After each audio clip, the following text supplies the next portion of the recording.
Olá, gente! Estamos dando início a mais uma videoaula da parte de embriologia, na qual hoje então nós vamos abordar, finalizar especificamente então a parte do sistema reprodutor feminino, as suas principais características ligadas à embriologia, os aspectos envolvidos na questão do desenvolvimento embrionário, que vai então estar relacionado com estas questões importantes, né, de todo o seu processo e do seu desenvolvimento. Aqui de novo nós vamos relacionar com algumas questões hormonais, que como eu já falei para vocês, é um ponto importante nesse processo de transformação, né, do que vai ser um menino ou uma menina, e esta relação na qual nós vamos poder discutir então na nossa videoaula de hoje. Algumas exemplificações. Aqui nós também vamos abordar alguns conceitos que são importantes, assim como eu já trouxe para vocês na questão dos órgãos reprodutores masculinos, algumas adaptações que se fazem necessárias para que aquele sistema seja funcional. Vocês lembram que eu havia comentado com vocês, né? Um dos primeiros pontos, gente, para que a gente consiga retomar e relembrar estas principais características do sistema reprodutor masculino. Vocês lembram que eu falei para vocês que nós temos então a questão da ereção como um fator importante. Eu preciso ter uma proximidade, então, do pênis próximo ao colo uterino. Nós vamos explicar também esta relação do colo uterino, né, como um processo protetor dentro desta característica do sistema reprodutor feminino, algumas outras características que são comuns também dentro deste período gestacional e algumas características hormonais. Mas para nós fazermos este pequeno rescaldo e esta pequena retomada de assunto, nós estávamos abordando a parte do sistema reprodutor masculino, onde eu vou ter também, além das questões hormonais, lembrando os 3 hormônios que são aqui importantes para o homem, né? E aí nós vamos ter uma grande diferenciação quanto à mulher. Nós temos a inclusão de hormônios que são diferenciados. Nós vamos ter estrogênio, progesterona, FSH e LH desempenhando todo o processo do ciclo, né, menstrual, assim dizendo também o ciclo reprodutivo da mulher, e estas características destes hormônios vão ser importantes para nós conseguirmos compreender alguns destes fenômenos, né? Até também alguns determinados tipos de anticoncepcionais e as suas relações também para esse processo regulatório dentro do ciclo hormonal. Né?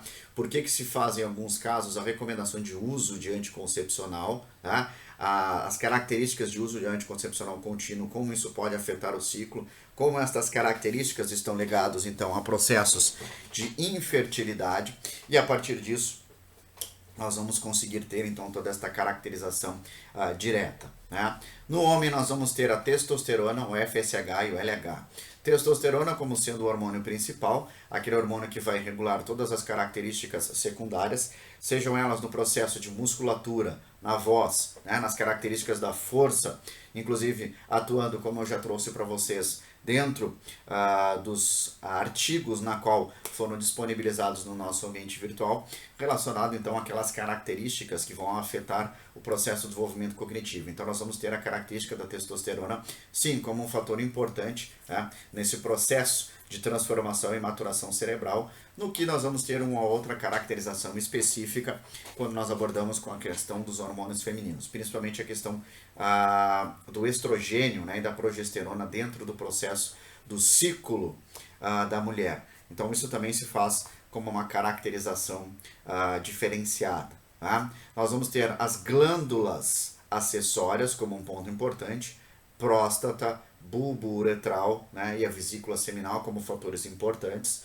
Também, como eu já havia dito para vocês na videoaula, cada uma delas desempenhando um papel fundamental para que eu tenha o processo ejaculatório de maneira adequada. Não adianta eu ter o processo de produção dos meus espermatozoides especificamente aqui, né, se nós não tivermos caracterizado dentro deste ponto, de maneira distinta, né, a atuação de que cada um dessas estruturas glandulares vai acabar trazendo. Seja para conseguir alcalinizar, né, a presença de ácido ascórbico como um dos grandes componentes, né, como um antibacteriano, né, no caso também como um fator protetor, a presença de enzimas para que possam degradar a grande quantidade de açúcar que é liberado.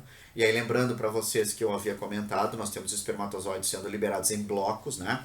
Eles não são liberados individualizados. Então, a presença do sêmen compondo todo esse processo de ejaculado também é um dos grandes fatores que vai ser importante para que a gente consiga ter essa compreensão e essa caracterização dentro do nosso sistema reprodutor masculino. E os hormônios, obviamente, influenciando dentro dessas características, né?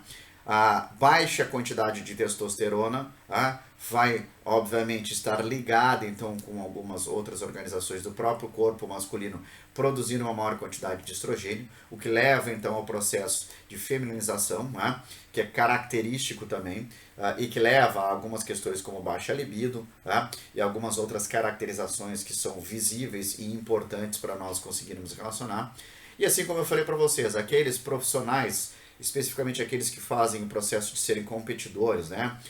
Mr. Olympia, Arnold Classic, né? Eu estou dando alguns exemplos que são os fisiculturistas ou aqueles que se utilizam de anabolizantes e esteroides, na qual se fazem um processo de se injetar estes anabolizantes para o maior ganho de massa muscular e desenvolvimento. Quando se utiliza, então, uma quantidade especificamente muito acima do que é considerado dentro das concentrações normais, né? Nós sabemos então que existe este prejuízo distinto. Porque se eu tenho muita testosterona livre, isso já leva a uma indução da região testicular, onde nós vamos ter as células de Sertoli como sendo as responsáveis por fazer essa produção, terem a diminuição e vão afetar todo o processo do ciclo de maturação e formação destes espermatozoides. Então nós conseguimos ter exatamente esta visão geral. A descrição das estruturas que vão compor então o órgão reprodutor, os seus processos de desenvolvimento embrionário, como já foram discutidos na aula passada, e agora nós adentramos neste próximo passo, que é exatamente nós conseguimos fazer esta caracterização a partir das estruturas femininas. Então aqui nós vamos conseguir trabalhar e fazer esta descrição distinta destes principais componentes e destas principais ações na qual nós vamos conseguir aqui fazer a nossa caracterização. Como eu disse para vocês, nós vamos observar dentro desse processo do que é formado as estruturas do órgão reprodutor e eu vou dar uma pequena pincelada para vocês também, alguns pontos que são importantes, né? Quando nós adentrarmos na parte de embriologia 2, quando nós vamos ter de maneira mais distinta e destrinchada especificamente, né, sistema por sistema, vocês vão conseguir ter as informações de maneira mais completa.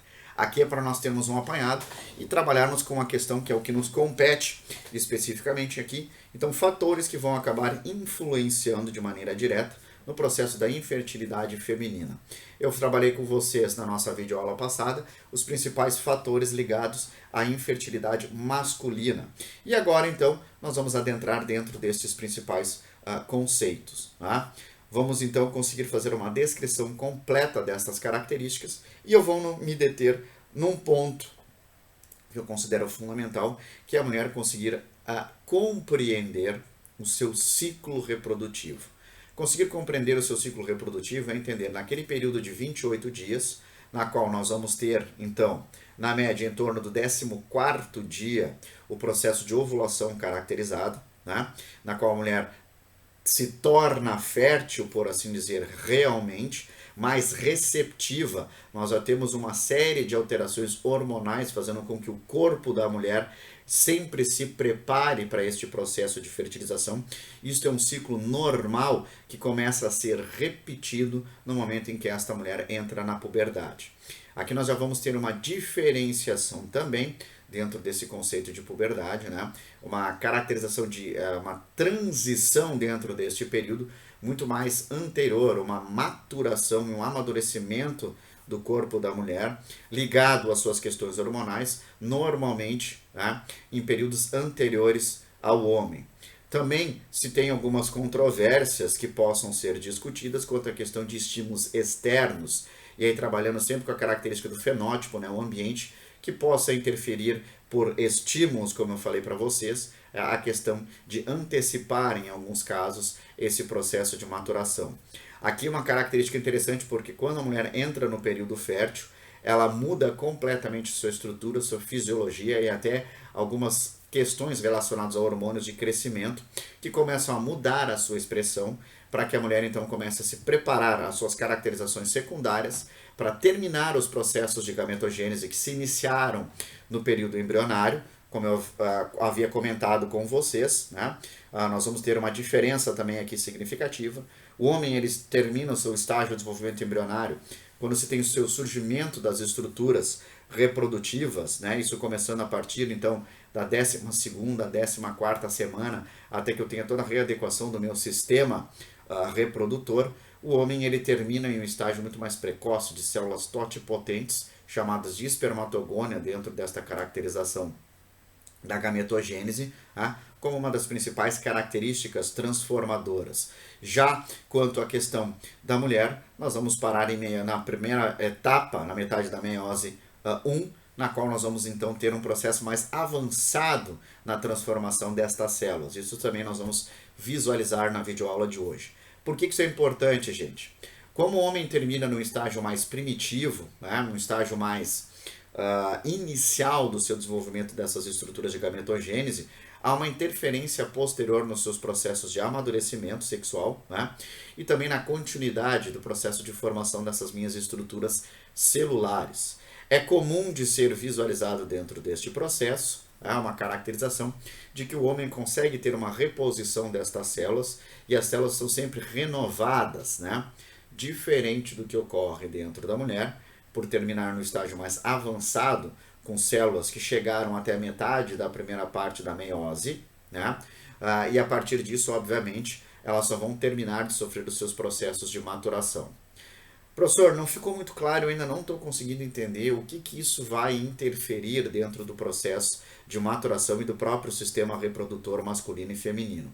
Gente, estas células totipotentes masculinas, elas estão caracterizadas quase como uma estrutura de células embrionárias, capaz de conseguirem ser renovadas, né? E uma alta taxa de duplicação e uma alta taxa de efetividade. Diferente do que nós vamos visualizar na mulher, porque quando ela termina nesse primeiro estágio da meiose 1, nós vamos ter uma caracterização aqui que é importante.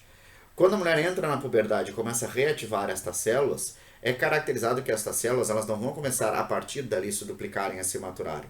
Elas já sofreram um processo de maturação que foi visível dentro dos estágios iniciais de desenvolvimento embrionário. O que isso significa, gente? Exatamente aquilo que se trabalha com a questão da idade de risco para uma mulher vir a engravidar, né? Por quê? Como ela terminou num estágio mais adiantado, por assim dizer, estas minhas células da gametogênese, né, que são visíveis, e as células reprodutivas, elas vão ter exatamente a mesma idade do que a mulher. Então isso já é um fator que vai se levar a questões de falhas, como nós já estamos trabalhando inicialmente nas aulas de biologia celular. Estas questões de falhas, estas características que são visíveis, vão acabar também interferindo depois no próprio processo posterior de meiose, né? A segregação, as informações genéticas que vão acabar complementando e muitas vezes estando relacionado ao surgimento de erros congênitos ali a partir deste momento, né? Então é um sistema que ele vai acabar sendo preparado, é um sistema muito mais complexo que o masculino, mas por ser um sistema mais complexo, muito mais bem elaborado, né, ele possui um ciclo de vida. Então ele vai ter uma alta taxa de funcionalidade quando ela entra na puberdade, né, no período na qual se estabelece uma funcionalidade padrão, e conforme vai se passando os anos, ela vai perdendo a sua capacidade reprodutiva. Né? Então, chegando no período em que nós vamos visualizar, e que não é tão comum no homem, mesmo que seja característico e clássico que dentro desse período masculino nós tenhamos uma diminuição de produção de testosterona, são fatores que vão acabar atrapalhando características sexuais, mas não são limitantes do que nós vamos visualizar na mulher. Porque conforme vai passando a idade da mulher, estas células vão ter no mesmo período de vida. Então as taxas de erros no processo de duplicação, nos processos de continuidade, são muito maiores, né? Porque nós temos mecanismos de reparo que vão apresentando as falhas por serem células mais antigas, que se estavam em um estágio latente. Então pode-se levar exatamente a estas questões de erro, né? E que se trabalha hoje especificamente com a idade de 40 anos como limite máximo e básico para que a mulher consiga engravidar do primeiro filho sem apresentar nenhum tipo de padrão ou problema, tá? Da qual nós vamos conseguir então fazer esta visualização e estas características aqui na qual nós estamos observando, pessoal. Então esses fatores vão acabar interferindo de uma maneira direta também todos os processos reprodutivos. E aí a partir daqui nós vamos também trabalhar com essa construção, né? Algumas outras características que são legais e que eu vou trabalhar com vocês na nossa videoaula é exatamente em que período do desenvolvimento embrionário nós temos a diferenciação. Eu já havia dito para vocês entre a 12ª e 14ª semana, né? Que é característico o processo inicial de transformação, né? Mas o que leva a essa transformação? Que características estão ligadas, né, a esta associação? Então tudo isso também vai poder ser discutido. E por que a gente faz essa relação com os hormônios? Exatamente porque o próprio embrião, né, nós vamos ter a presença de um dos grandes órgãos fundamentais, e assim a gente pode chamar, né, que são dentro dos anexos embrionários, a placenta, que é responsável pelo processo de nutrição, tá? Aí toda a caracterização de troca de oxigênios para o embrião neste período de desenvolvimento e depois, posteriormente, seguindo todo o curso normal do feto, tá? Dentro deste período, vai ser responsável por sintetizar uma série de hormônios, entre eles, nesta fase inicial, o processo da testosterona, que irá então atuar nessa caracterização e na diferenciação do sistema reprodutivo, né? Então, dentro deste período, nós vamos ter umas estruturas de rins intermediários que começam a se degradar para o surgimento dos rins verdadeiros, que já se encontram no seu processo final de maturação. A presença de testosterona irá transformar estas estruturas dos rins intermediários, chamados de mesonéfrons, né, no surgimento dos ductos deferentes e levando à formação dos testículos. Se não houver o processo de produção da testosterona, o que nós vamos visualizar aqui, de uma maneira mais característica e simples, é uma organização relacionada então pela presença de estrogênio, que vai levar à degradação completa dos mesonéfrons, se fusionando a bexiga, e isso servindo como um ponto de indutor para a formação das estruturas dos ovários e depois, obviamente, da região uterina, tá? Então nós vamos ter esta indução. Esse processo de fusionamento serve como um ponto de sinalização para o surgimento então das estruturas ovarianas, que começam a se formar para formar o útero, tá? E juntamente, pelo lado de fora, eu começo a ter uma invaginação do falo, que é uma protuberância que se encontra tanto em meninos quanto meninas até este período de processo de diferenciação, formando a região da vagina, e nós vamos ter o fusionamento então da região uterina com a vagina. Ligados por qual ponto? Uma estrutura muscular extremamente forte, que é a região do colo uterino, né, que vai ter esse papel de isolar a região do útero, da região da vagina também, como uma destas características na qual nós vamos conseguir aqui fazer toda esta visualização de uma maneira precisa e importante, né, gente?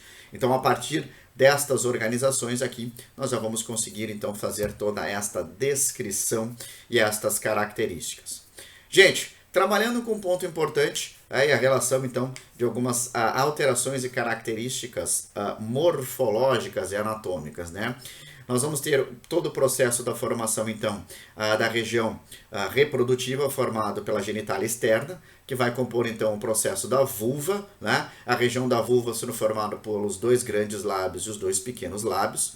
Se nós fôssemos transpor este processo especificamente, nós vamos ter a região e a estrutura do falo, tá? Que é uma estrutura então muscular que se encontra elevada, por assim dizer, encontrada, é uma pequena protuberância que se encontra em meninos e meninas, e aí pela questão do estrogênio que nós vamos ter um processo de duplicação nessas estruturas e uma invaginação, né? Ou seja, uma entrada para dentro desta região para formar a região da vagina. Nós vamos ter uma estrutura muscular formando essa parte, juntamente com o tecido de revestimento formando os grandes lábios, e na parte interna formando o revestimento, então os pequenos lábios, e depois adentrando no restante do processo da invaginação para formar a região do canal vaginal, tá? Toda a parte, então, de terminação é a parte mais apical, na qual é a região sensorial, vai, então, sofrer este processo de invaginação e formar a estrutura sensorial, que serve exatamente para dar os estímulos dentro dessa região, né? Que vai ser a formação da região do clitóris, né? Que é exatamente a parte dos estímulos. Dentro do homem, o que nós vamos ter com o processo exatamente ao contrário. Eu tenho uma hipertrofia desta região sensitiva, né? E ela vai acabar sofrendo um processo então de evaginação, ou seja, o crescimento e exteriorização para fora. Dentro desta região eu vou ter um aumento e a duplicação, o crescimento destas estruturas sensoriais, que vai acabar se transformando na região da glande. O que é a glande? É exatamente a região da cabeça peniana, que também serve como este ponto dos estímulos. É ali que, a partir do processo comum e característico para dar todos os estímulos necessários para que eu tenha um aumento de pressão em processo de ejaculação, pela fricção na região clitoriana, né, que eu consiga fazer base destes meus estímulos. Aonde entra a função do clitóris? O clitóris é importante porque, gente, como eu tenho um processo de penetração e fricção pele-pele, se vocês fixarem pele-pele no seco, você sabe que nós vamos acabar tendo uma lesão, e isso seria considerado desagradável. Então, um dos grandes mecanismos que nós temos é exatamente essas localizações, tanto da glande quanto então do clitóris, servindo como centros de prazer e estímulos para que aquilo seja extremamente agradável, né? Então é um processo importante, porque o sexo ele precisa ser positivo ou dar uma visão positiva, tendo em vista que ele é necessário para que se aplique o processo reprodutivo, né? Se ele fosse algo extremamente desagradável, as pessoas acabariam não tendo esta caracterização da reprodução, porque seria exatamente uma experiência muito negativa. Tá? Então esse processo, esse estímulo sensorial inicial, ele se faz extremamente importante e necessário para essas caracterizações. E nós vamos para uma segunda etapa aqui também, na qual vai ser importante. Todos esses meus processos sensoriais na mulher vão ser mais evidentes, porque a partir exatamente do processo de fricção e os estímulos dados à região clitoriana, nós vamos ter uma série de estruturas glandulares que se encontram dentro da região da vagina, que vão aumentar o processo de produção de muco, né? Uma grande quantidade de açúcares com concentração de água, que vai então liberar este processo mucoso. Por que isso? Para poder facilitar, né, o processo de penetração. Lembra da imagem que eu mostrei para vocês, desta questão da importância? Eu preciso ter, se nós temos a região do colo do útero aqui, eu preciso ter a entrada da região, né, do pênis até próximo à região do colo do útero para que eu consiga ejacular dentro da região uterina. Tá? Ejacular na região da vagina, eu estaria desperdiçando esse processo porque essa estrutura muscular contrátil aqui se mantém sempre fechada. Os estímulos na região clitoriana, vamos fazer assim então para que vocês enxerguem, serve também para que eu tenha um relaxamento dessas minhas estruturas do colo do útero e permita com que ocorra o processo, né, de ejaculação específica, e isto sirva também como um ponto positivo neste processo da da reprodução humana, como uma destas caracterizações na qual nós vamos estar aqui observando e visualizando, né? Então nós temos já este ponto de diferenciação bem interessante e importante. A partir da 12ª, 14ª semana, o que nos leva a crer exatamente essa questão de diferenciação? Isso vai combinar até a 16ª semana, com uma série de outros ajustes também, relacionado então nesse primeiro ponto. Testosterona, a formação dos ductos deferentes, que vai levar ao estímulo da região testicular. Na mulher, não tenho produção de testosterona, eu aumento o nível de estrogênio. A produção do estrogênio vai levar à formação então dos ovários e posteriormente uterino, e isto servindo como estímulo na região do falo, para que ocorra a invaginação e a formação dessas minhas estruturas. Ambas irão se fusionar e formar todo o processo do trato reprodutivo feminino. Então aqui já tendo toda esta minha readequação, conforme nós vamos observando as questões anatômicas específicas, na qual nós precisamos então fazer esta abordagem, esta visualização. Tá? O órgão reprodutor interno, formado então pela vagina, útero, as tubas uterinas e os ovários, como um ponto importante. Eu falei para vocês, a partir desse processo do estrogênio, o surgimento dos ovários, e por consequente, então, a formação de todas as estruturas posteriores que vão sendo estimuladas conforme o ovário vai surgindo e vai se maturando.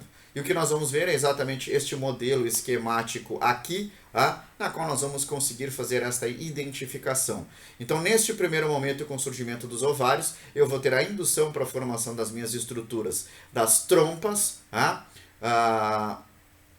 que são o canal que vai comunicar com a região uterina, e posteriormente a região do útero. O útero também é uma estrutura e um órgão muito importante, né? Ele é um órgão muscular oco, e que tem uma capacidade extremamente fundamental. Primeiro porque ele vai ter uma série de tecidos de revestimentos encontrados aqui, né? Que é exatamente a estrutura do endométrio.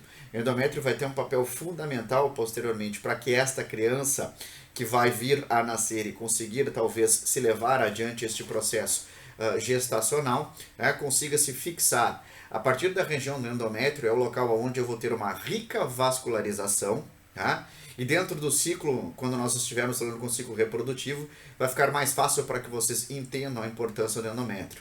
Nós vamos ter exatamente caracterizado, no processo de implantação embrionária, que vai ser um dos nossos próximos tópicos também aqui, a característica do processo de entrada, destes meus indivíduos aqui para dentro desta região do endométrio, se fixando lá dentro.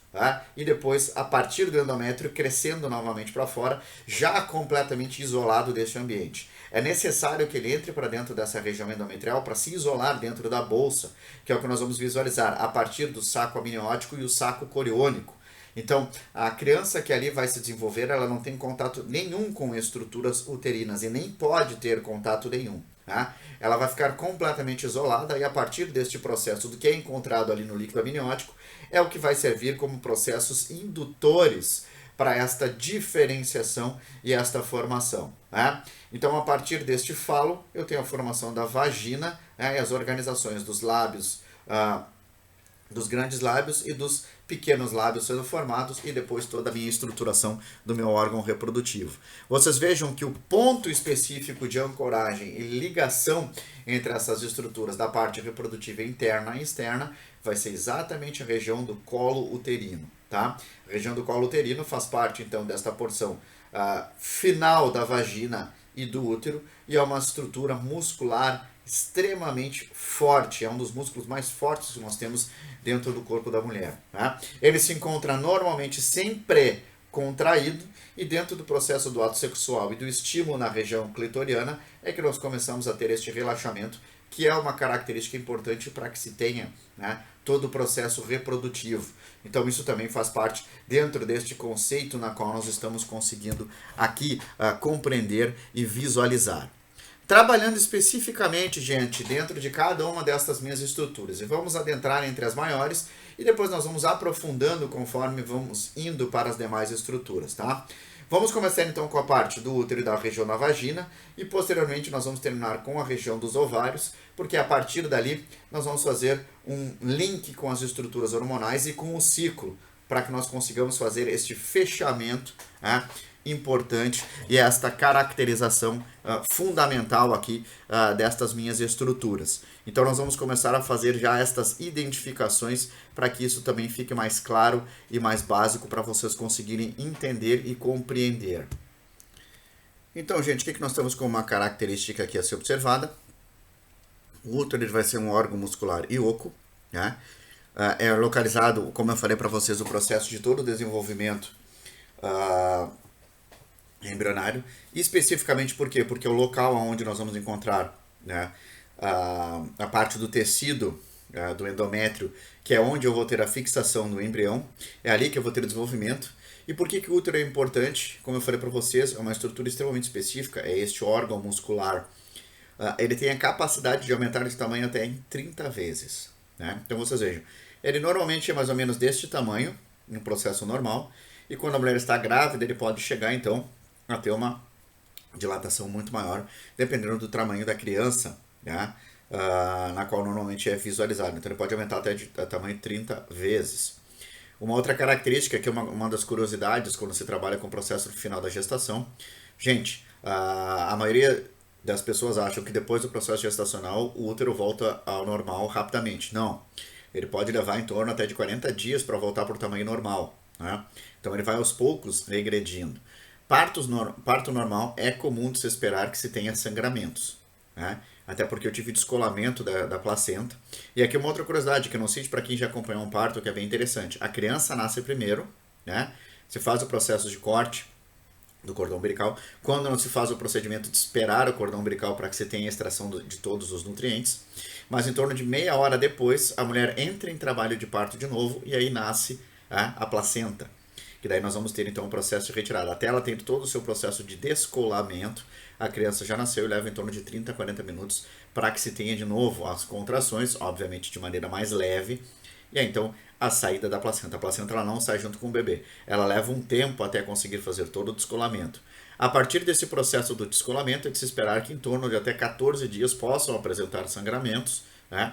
E aí se faz um cuidado específico com mães logo após este parto, que é normalmente se dar uma dieta rica em ferro para tentar recompor todo aquele sangue que acabou se perdendo, né? Então, alimentos ricos em ferro, feijão, bife de fígado, que é muito agradável e palatável, apesar de algumas pessoas não gostarem, né? Meu gosto particular, eu acho bem interessante, um bifezinho de fígado acebolado, fica topperson, né? Então é muito bom também este processo na qual nós vamos ver. Toda a sua parte interna é um tecido de revestimento. Nós vamos então ter uma parte rica em vascularização, né, que é a parte mais interna, e a parte mais externa, um revestimento de tecido epitelial, né, na qual nós vamos visualizar e que é formado então essa minha estrutura do endométrio, tá? Que é o que nós vamos poder então caracterizar e observar aqui, né, como algumas dessas essas estruturas importantes na qual nós estamos conseguindo também fazer esta caracterização. Aqui de um modelo mais esquemático para que vocês consigam visualizar. Então nós temos todas as estruturas, né? O ponto da vagina, aqui embaixo na inserção. Nós temos o processo de invaginação a partir do falo e depois então o que sobrou das estruturas que eram do mesonéfro, que acabaram se fusionando então a região da bexiga, vão induzir a formação aqui em cima, tá? Especificamente, então vamos fazer assim, tá? Que fica mais fácil. Aqui em cima aos ovários que dão origem depois posteriormente ao restante destas minhas estruturas, né, na qual nós vamos poder observar. Dentro disso nós vamos ter uma segunda parte, uma segunda etapa, que são exatamente as tubas uterinas, tá? A tuba uterina é o local a partir do ovário, onde eu tenho a caracterização da maturação, todos os processos, né, de maturação e depois do processo de expulsão, quando se tem a ovulação, é exatamente o local aonde vão desembocar todas as estruturas daquelas ovócitos secundários que ali serão liberados, né? A gente não chama de óvulo, gente.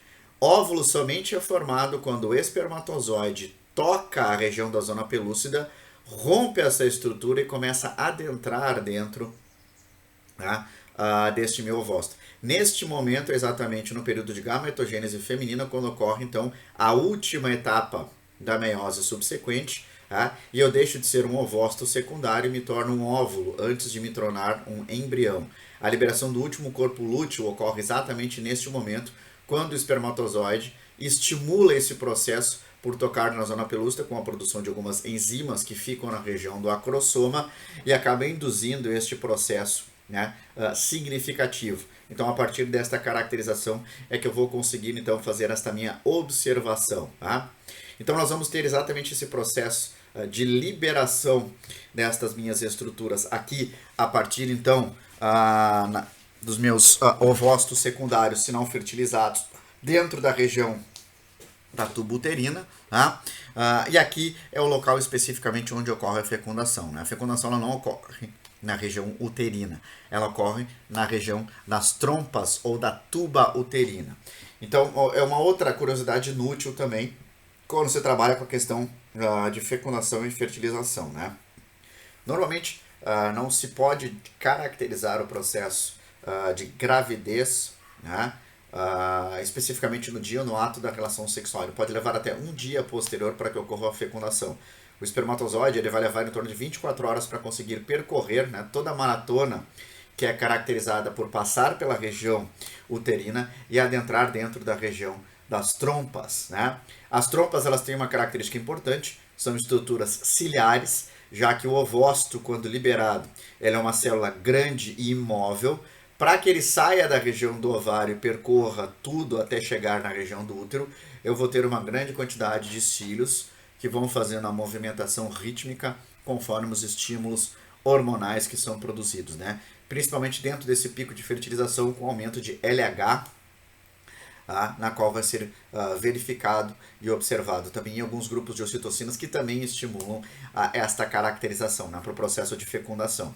Aqui dentro das tubas e das trompas nós temos mais uma característica interessante para podermos trabalhar e realçar aqui para vocês também relatar, que é a questão de quando se tem a chamada gravidez ectópica. O que é a gravidez ectópica e o que ela tem a ver com as trompas, né? A trompa é uma fina membrana, tá, na qual nós vamos poder visualizar dentro da parte de aula prática, nós vamos poder trabalhar com isso também. A trompa é uma fina membrana na qual normalmente, se ocorrem processos de falhas destes cílios no processo de movimentação, pode-se esperar que ocorra o processo então de implantação embrionária que deveria ocorrer na região endometrial, que ocorre na região das trompas. Com isso especificamente, então, o que vai acabar acontecendo é a caracterização de que, como é uma membrana muito fina, nós temos o rompimento dessa minha estrutura da membrana e adentrando, né, para dentro da região abdominal. Aqui nós não temos o aporte sanguíneo suficiente, o que vai acabar acarretando, então, muitas vezes, o processo de uma formação e interrompimento da gravidez em alguns estágios mais iniciais. Não se tem como levar adiante devido à falta de nutrientes, o que vai impedir o processo de duplicação. Muitas vezes até relacionado com quando se faz os primeiros exames e os sintomas, normalmente acha que tem o tumor abdominal, e aí quando vai se fazer o exame, uma biópsia, observa que esse tumor tem dente, tem cabelo, tem as unhas, e isso começa então a levar à possibilidade de gravidez ectópica. Uma vez ocorrida a gravidez ectópica, as chances aumentam significativamente conforme vão passando as gravidezes subsequentes. Então tem que ser feito tomar um cuidado para se evitar que ocorram novamente esses processos de gravidez ectópica, né? Então faz todo esse processo, ele é importante. Como é que ele conduz para nós retomarmos e relembrarmos aqui então, como eu já havia dito para vocês, e especificamente pelos movimentos ciliares que vão permitindo então esse deslocamento, né? Na qual nós vamos conseguir então observar movimentos rítmicos que vão levando então este meu embrião até a região específica da parede uterina do endométrio para que ocorra a sua fixação, né? Se nós voltarmos aqui, eu só quero voltar um pouquinho antes, antes de darmos início. Normalmente, após preencher o processo da tuba uterina, e ele vai percorrer tudo, a fixação no local que é considerado mais adequado são as porções mais superiores, tá? Vão normalmente receber o nome também das regiões mais apicais. Por quê? Porque é o local onde eu tenho maior qualidade de revestimento do meu endométrio. Quanto mais baixo for o processo de fixação, nós vamos tendo então uma diminuição da quantidade de endométrio, e normalmente nós vamos considerar isso depois com o desenvolvimento até da caracterização de placenta prévia, né? O bolsa rota também tem alguns outros nomes, algumas terminologias, na qual vão estar relacionados com uma qualidade inadequada. E o que eu quero que vocês entendam com a questão de qualidade inadequada? Uma facilidade no processo de desprendimento dessas estruturas caracterizado, né, especificamente então pela placenta. Isso pode levar então ao processo de sofrimento fetal e antecipação do termo, né? Outro termo para que eu possa explicar para vocês, a questão de quando a criança está a termo. Este especificamente tem o significado de dizer o seguinte: a criança já está pronta, está na idade, na maturação suficiente para nascer. Quando nós trabalhamos com a ideia de antecipação do termo, que é um outro processo para prematuridade ou muitas vezes para processos abortivos, né? Para não se utilizar então uma terminologia muito forte, né? E que carrega um sentimento muito pesado, que é a questão do aborto, se utiliza então em alguns casos de maior severidade a antecipação do termo. Normalmente relacionado com questões abortivas, quando nós temos esse processo do nascimento antes das 24 semanas, né?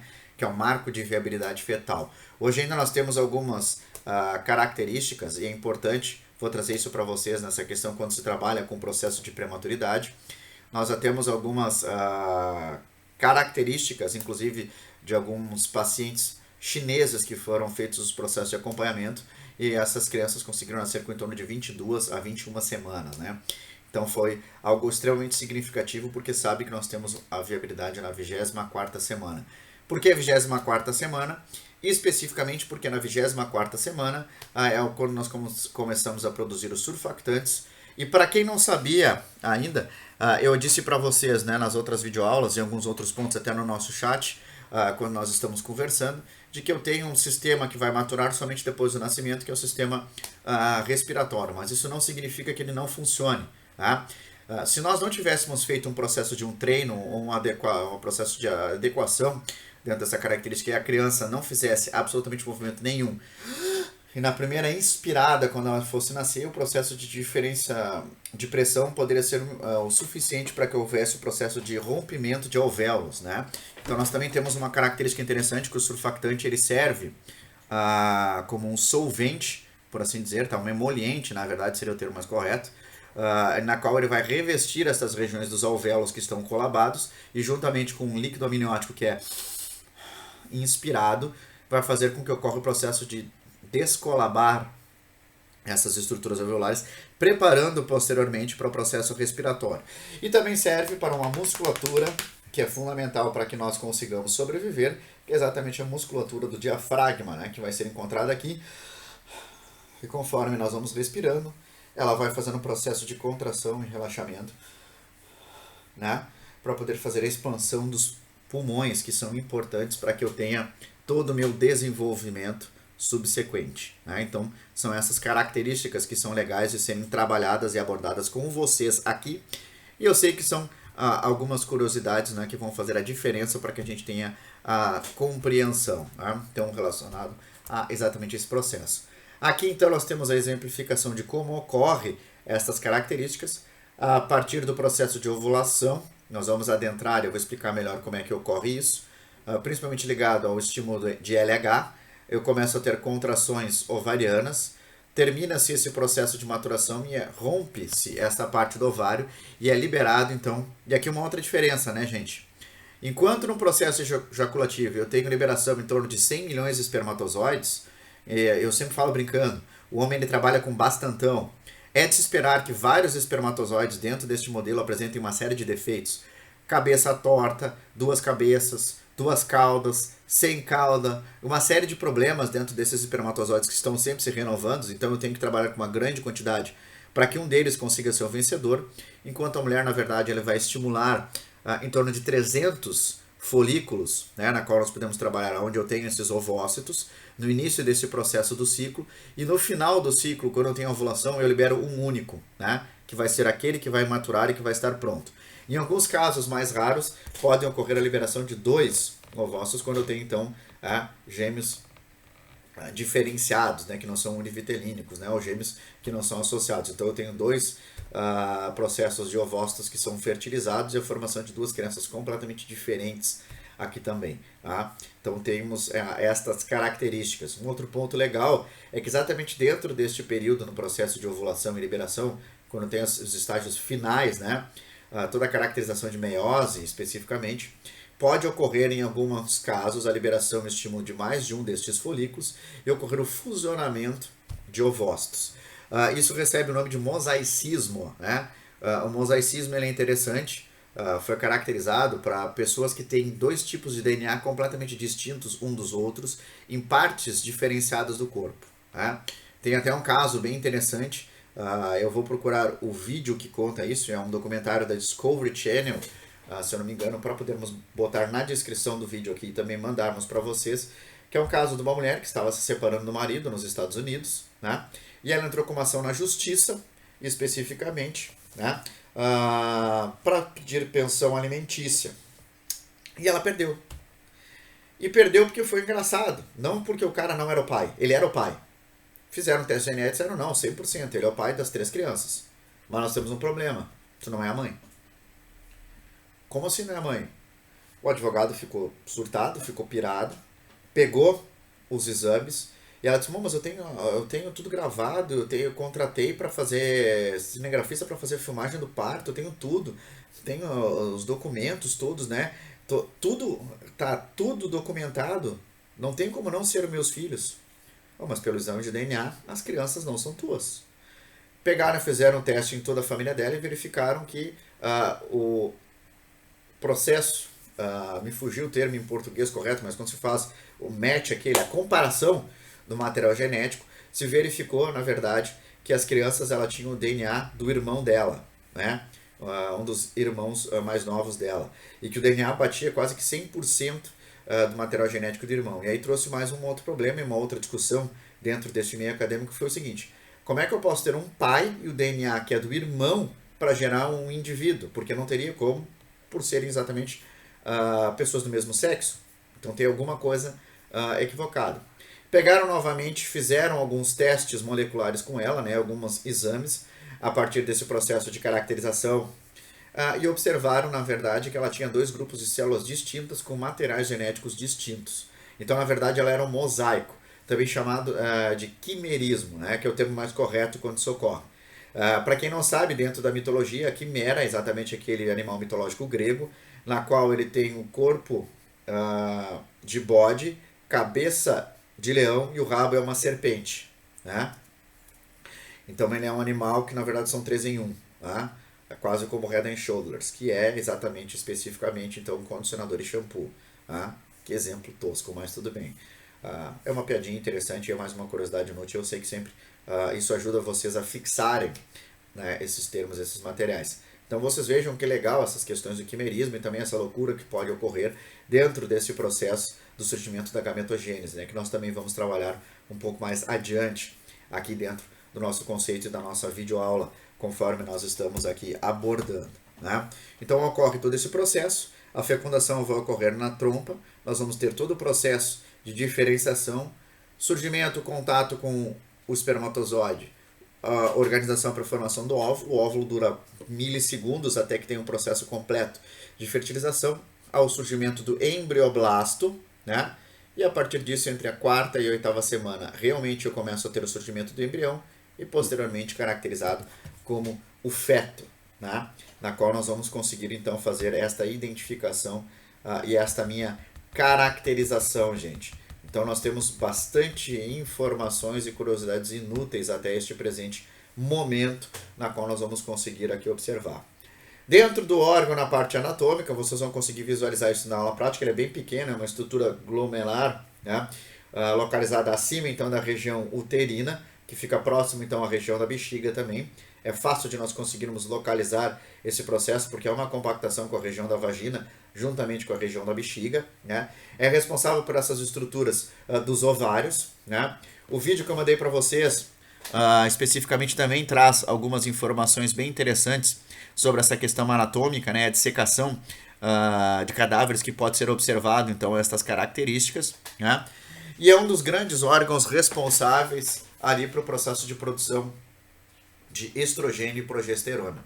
E aqui nós já começamos então com a parte hormonal para conseguirmos descrever. Se nós voltarmos para a parte masculina, vocês lembrem, eu vou ter então um testículo a partir das células de Sertoli, né? Eu vou ter as células de Leydig também envolvidas nesse processo, para o processo de síntese de testosterona. Essa testosterona, para ser produzida na região testicular, ela vai ter um processo da hipófise, na qual eu vou ter o estímulo pela produção do FSH e o LH. O LH vai então migrar para a região das testiculares, estimulando células de Leydig de Sertoli. Eu tenho a produção da testosterona. A testosterona, dentro da região testicular, próximo ao processo dos epidídimos, faz com que eu tenha um aumento da produção do FSH, que migre também para essa região, e o FSH vai fazer o processo de maturação destes meus espermatozoides. Aqui na mulher nós vamos ter caracterizado então o ovário produzindo estrogênio e progesterona.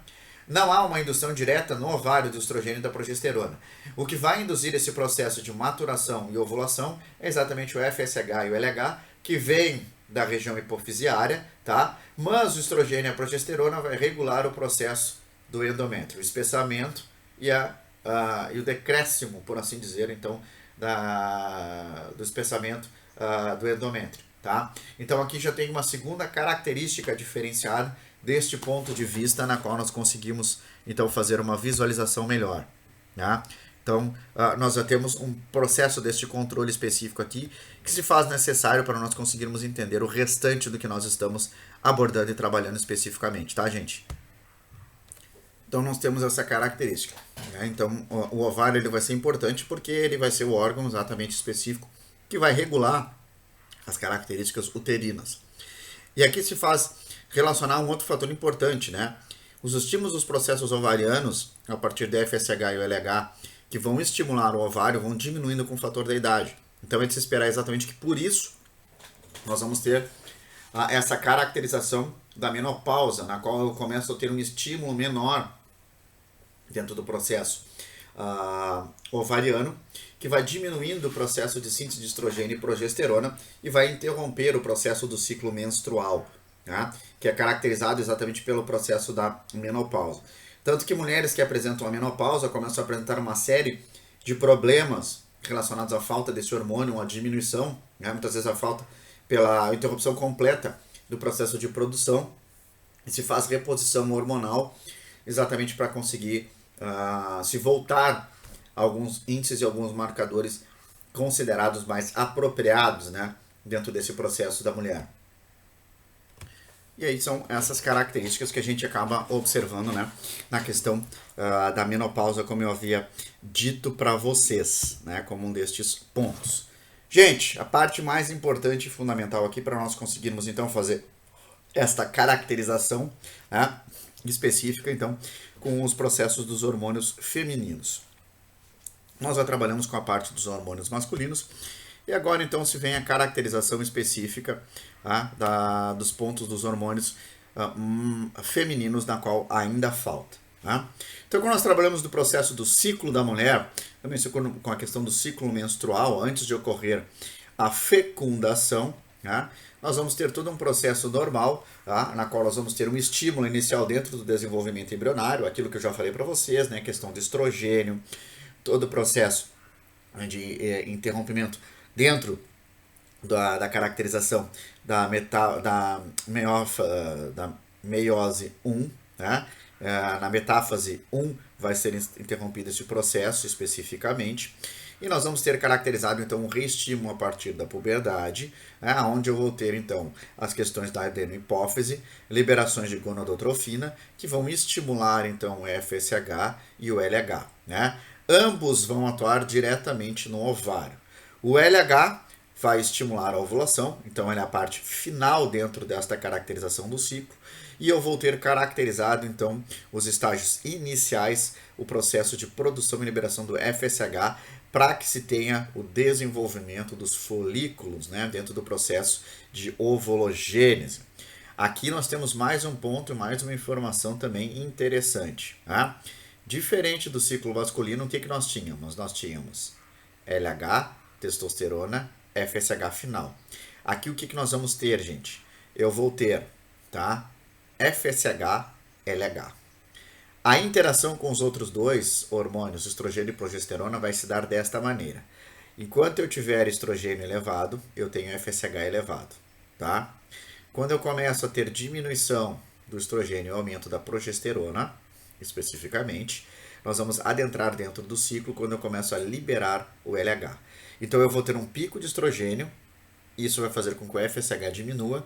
Este início deste pico de estrogênio vai me liberar uma liberação do LH, o estrogênio desce e a progesterona sobe. Eu tenho LH, o LH desce e a progesterona se mantém por mais um tempo e começa a decrescer. Conforme a progesterona vai decrescendo e o estrogênio vai levantando, o FSH volta a índices maiores e o estrogênio se mantém elevado e eu reinicio o ciclo a partir desta minha caracterização. Tá? Então é exatamente este ponto importante que nós vamos apresentar. Quando ocorre o processo de fertilização, o que nós vamos apresentar da produção é o HCG, o conhecido como gonadotrofina coriônica humana, tá?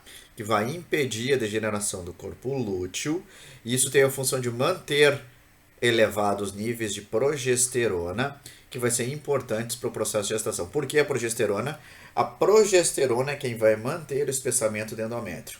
Quem promove o processo de espessamento do endométrio é o estrogênio, mas quem mantém o espessamento é a progesterona. Tá? O estrogênio serve para estimular a mitose, tá? Dentro desta região do endométrio. E a progesterona vai dar a sustentação hormonal necessária para que o endométrio se mantenha, tá? Ativo especificamente. Além disso, a progesterona ela tem um outro fator importante dentro da caracterização do sistema imune, porque o aumento elevado de progesterona diminui ou inibe o processo de síntese de células T na mulher. Isso vai fazer com que ela tenha diminuição de resposta imune. E por que ela precisa apresentar a diminuição da resposta imune? Porque eu tenho um indivíduo com 23 cromossomos completamente diferentes. E aí vocês vão lembrar que eu falei para vocês como uma dessas características que serve dentro do sistema imune, né? Com produção de proteínas de maneira diferente, tá? Com processo de secreção, características metabólicas diferentes da mãe. Então eu preciso, na verdade, atuar com uma maneira que eu consiga diminuir o padrão de resposta imunológica para que a partir disso eu consiga especificamente manter o meu processo gestacional, tá, gente? Tá? Então isso é um outro ponto importante.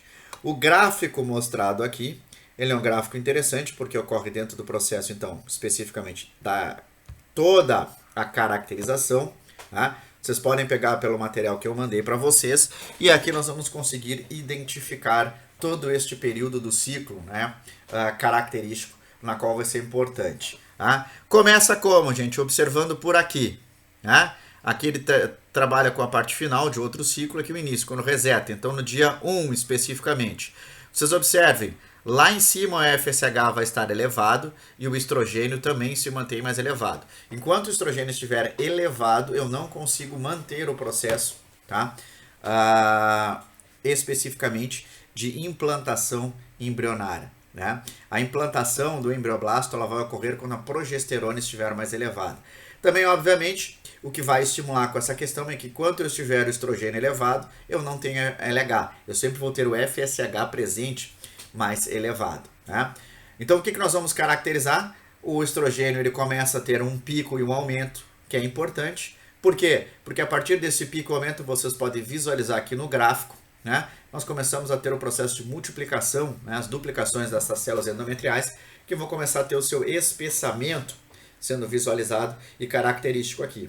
A partir deste ponto, gente, uma informação bem útil, a progesterona começa a se elevar quando ele atinge já o seu ponto de maturação endometrial, e aí vocês observem, né? Juntamente com o pico de estrogênio ali, eu começo a ter uma diminuição do FSH, que vai significativamente diminuindo, e isso vai me levar a um pico de LH.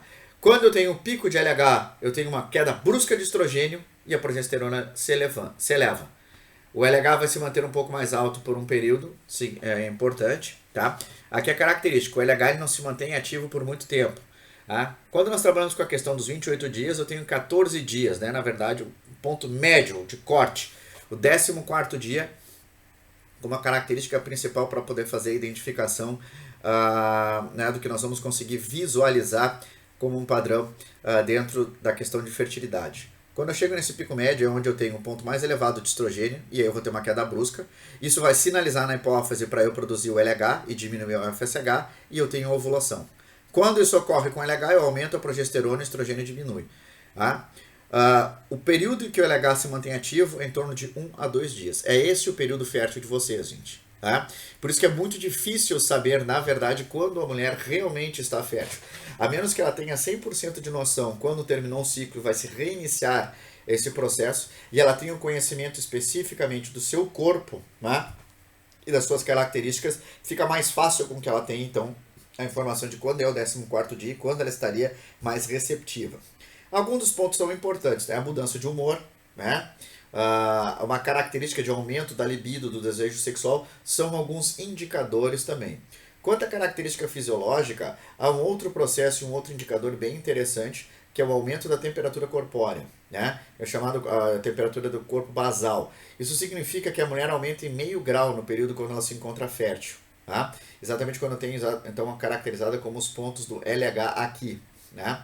A temperatura do corpo ele aumenta em meio grau. Então a mulher pode medir a temperatura e quando ela estiver meio grau acima do que normalmente é o padrão dela, pode servir como indicador biológico, né, desta característica aqui.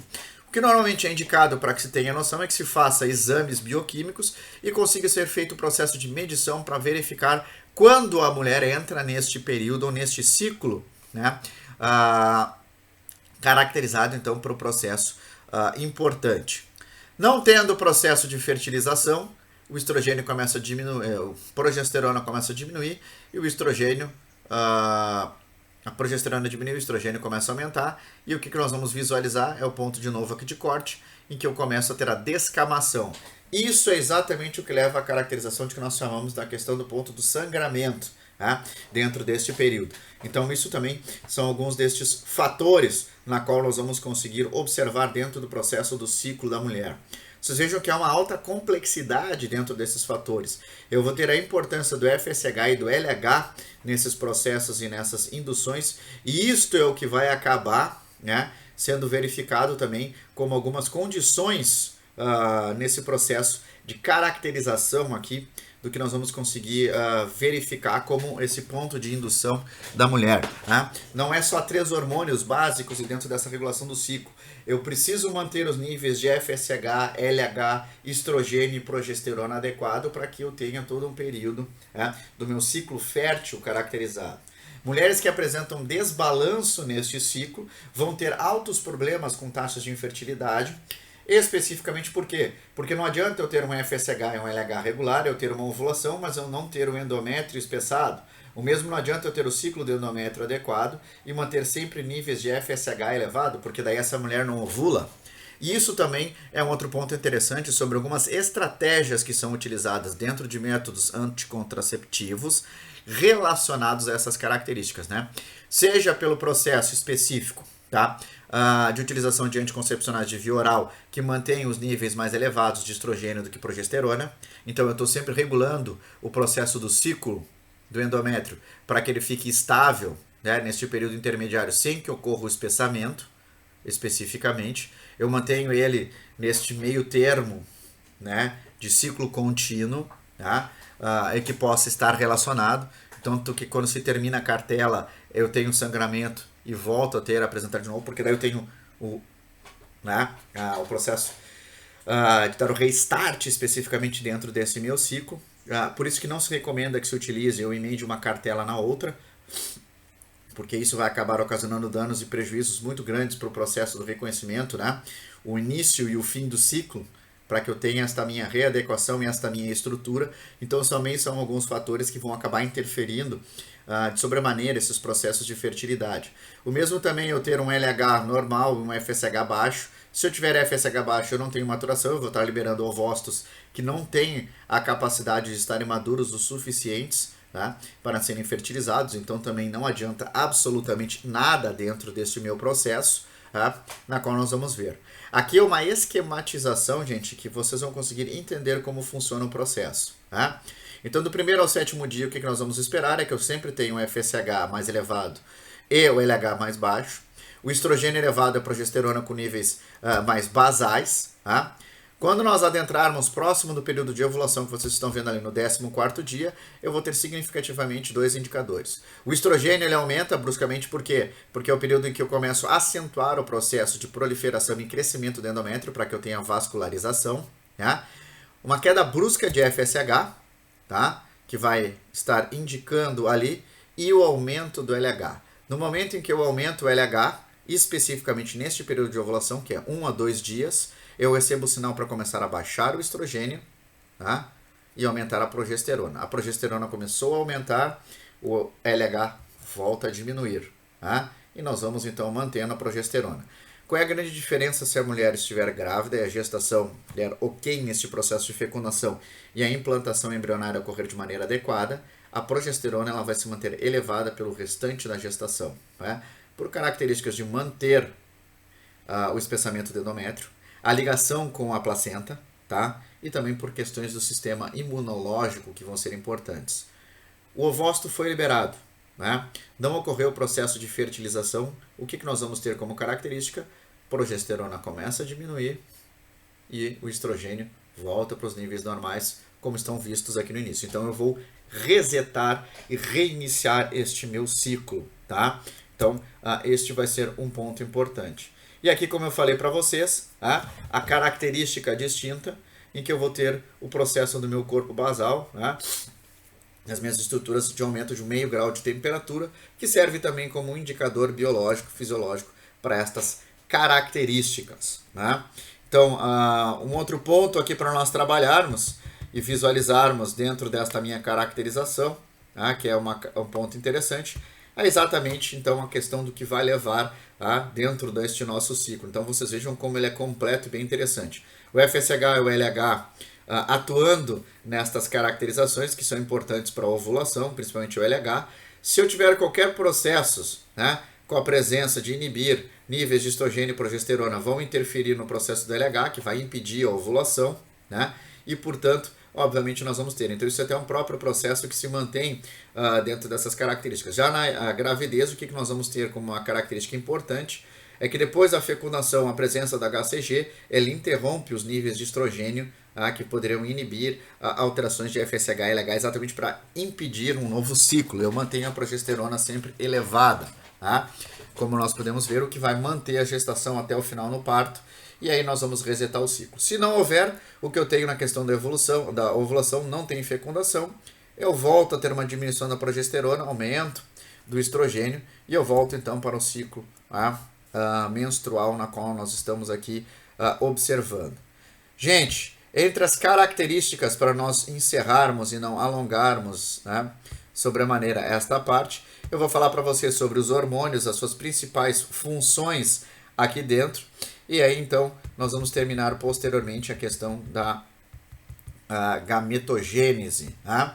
Entre as primeiras características dos hormônios que vão interferir na questão da mulher, nós vamos ter o FSH, que é a abreviatura do inglês para o hormônio folículo estimulante, atua nos folículos ovarianos promovendo o crescimento e proporcionando a questão de maturidade especificamente e desenvolvimento. A dosagem do FSH no sangue é feita do 1º ao 5º dia do ciclo menstrual. Normalmente, então, quando se tem o final do ciclo menstrual, se espera terminar o processo de sangramento e se faz a medida, então, dos níveis de SH para observar a questão de quanto estes valores para que a gente saiba onde é que é o início, o meio e o fim dentro deste ciclo. Um outro ponto importante para nós trabalharmos com a questão de infertilidade é exatamente uma característica. Quanto maior for o FSH, menor é o LH produzido. Então eu não tenho ovulação. Quanto menor for o FSH, eu vou ter até níveis normais de LH, mas o que acaba tendo é que eu vou ter ovócitos inférteis. Eles não estão maduros e mesmo que ocorra o processo de fertilização, não ocorre o desenvolvimento embrionário. O LH, nós vamos ter o luteizante, é o hormônio também que é produzido na hipófise, assim como no FSH, atua diretamente no ovário. Ele é responsável pelo processo de ovulação, que é o que vai dar o estímulo para as contrações do ovário para liberar estas minhas estruturas, O LH, ele ocorre dentro do processo, como eu falei para vocês, no meio, entre o 14º dia. Aqui vai ter uma variação dentro desta janela, exatamente na metade do ciclo dos 28 dias, e que eu tenho um pico máximo de produção do meu LH em torno de 1 a 2 dias em que eu realmente estou fértil, produzindo níveis elevadíssimos de LH nesse processo que é caracterizado da ovulação. Então, também nós temos um processo importante. Se eu tiver sempre o LH elevado, significa que eu mantenho contrações ovarianas constantes e eu não tenho a maturação. Então eu já tenho um processo e um problema relacionado a estes níveis aqui, quando nós observamos a questão do LH, gente? Então é caracterizado como um destes pontos importantes que vai ser característicos para nós conseguirmos compreender. O estrogênio vai induzir as células do organismo em muitos locais, todo o processo de maturação dentro da caracterização, produzidos pelo ovário, especificamente dentro da região uterina, é o responsável pelo processo de espessamento, duplicação de vasos sanguíneos, então todo o processo circulatório ali, ele é liberado nesses estágios iniciais do ciclo reprodutivo por espessamento do endométrio. E a progesterona, obviamente, no processo de manutenção deste ciclo, quando nós vamos conseguir visualizar, assim como eu estava falando para vocês. Por fim, então, para nós conseguirmos trabalhar, apesar deste pequeno gráfico trabalhar com uma ideia do ciclo dos 28 dias, ciclo menstrual de dias férteis, Dentro desses que seriam 4 dias, especificamente considerados dias férteis, o que são realmente elevados e são considerados como dias férteis é entre 1 e 2 dias, né? Que vão variar nessa janela. Por que eu trabalho com 4 dias especificamente? Porque eu tenho uma dificuldade de saber quando é que é o 14º dia, realmente, a metade do meu ciclo, para saber quando eu estarei liberando o meu LH. Então, a partir deste processo, já fica um pouco mais complicado de nós conseguirmos fazer esta identificação e estas caracterizações, né, gente? Encerro aqui a nossa videoaula, então, do processo específico de infertilidade feminina. Na próxima aula, nós vamos trabalhar com gametogênese, tá? E as características de espermatogênese e gametogênese, e já damos início então ao processo de implantação embrionária para darmos sequência a estas nossas atividades letivas. Agradeço todos a atenção de vocês, né? Espero que tenha ficado claro. Qualquer dúvida e questionamento, me coloco à disposição de vocês novamente e a gente vai fazendo esse processo de trocas e construção de informações que se faz extremamente necessários e importantes dentro destes nossos períodos de pandemia. Então são videoaulas que tem bastante informação, bastante curiosidade e que são sempre úteis para que vocês saiam com o melhor e maior conhecimento possível, gente. Um forte abraço e nos vemos então na nossa próxima videoaula.